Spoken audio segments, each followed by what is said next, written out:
Nitya from class 7th B. Why do we get hiccups and what's really happening in our body? Hiccups occur when your diaphragm, the muscles below your lungs, suddenly contract. This contraction causes you to quickly suck in air, but your voice box immediately closes, creating the familiar hic sound.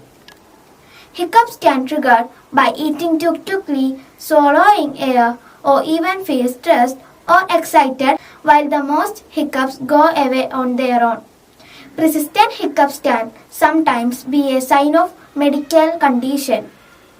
Scientists are not entirely sure why we hiccup, but some think it might be a leftover reflex from when our ancestors lived in the sea. Thank you for watching.